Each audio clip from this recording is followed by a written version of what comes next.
बहू बनने तक का सफर। ससुराल में वो पहली सुबह आज भी याद है, कितना हड़बड़ा के उठी थी, ये सोचते हुए कि देर हो गई है और सब ना जाने क्या क्या सोचेंगे। और इतना बदलाव जैसे आकाश में उड़ती चिड़िया को एक ही रात तो हुए थे नए घर में काटी, किसी ने सोने के मोतियों का लालच देकर पिंजरे में बंद कर दिया हो। शुरू के कुछ दिन तो यूं ही गुजर गए।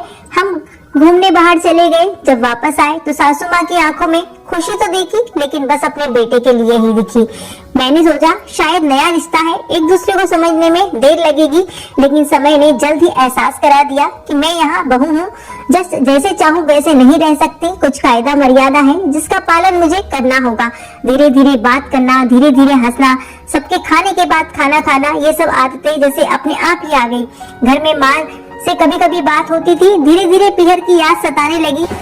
ससुराल में पूछा तो कहा गया अभी नहीं, कुछ दिन बाद। जिस पति ने कुछ दिन पहले ही मेरे माता पिता से ये कहा था कि पास ही तो है, कभी भी आ जाएगी, उनके भी सुर बदलने लगे थे। अब धीरे धीरे समझ में आ रहा था कि शादी कोई खेल नहीं है, इसमें सिर्फ घर ही नहीं बदलता बल्कि आपका पूरा जीवन ही बदल जाता है। आप कभी भी उठ के अपने पीहर नहीं जा सकते, यहाँ तक कि कभी पीहर की याद आए तो आपके पीहर वाले भी बिना पूछे नहीं आ सकते। पीहर का वो अल्हड़पन, वो बेबाक हंसना, वो झूठे मुंह रसोई में कुछ भी खा लेना या छू लेना, जब मन चाहे जब उठना, सोना, नहाना, सब बस यादें ही रह जाती है। अब मुझे समझ में आने लगा था कि क्यों विदाई के समय सब मुझे गले लगाकर रो रहे थे। असल में मुझसे दूर होने का एहसास तो उन्हें हो ही रहा था, लेकिन एक और बात थी जो उन्हें अंदर ही अंदर परेशान कर रही थी कि जिस सच से उन्होंने मुझे इतने साल दूर रखा, अब वो मेरे सामने आ ही जाएगा। पापा का ये झूठ कि मैं उनकी बेटी नहीं बेटा हूँ, अब और दिन नहीं छुप पाएगा। उनकी सबसे बड़ी चिंता ये थी कि अब उनका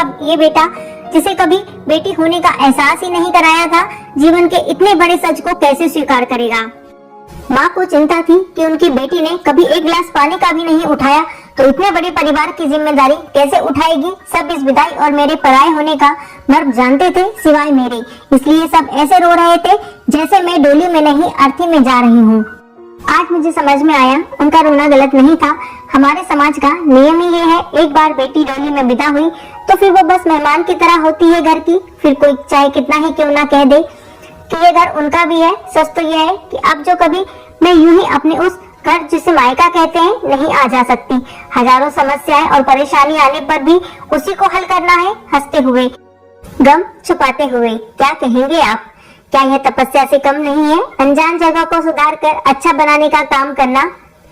अगर आपको कहानी पसंद आई हो तो please like, share and subscribe जरूर करें। Thanks for watching. जय हिंद, जय भारत, वंदे मातरम। दोस्तों अगली कहानी के साथ फिर मिलेंगे।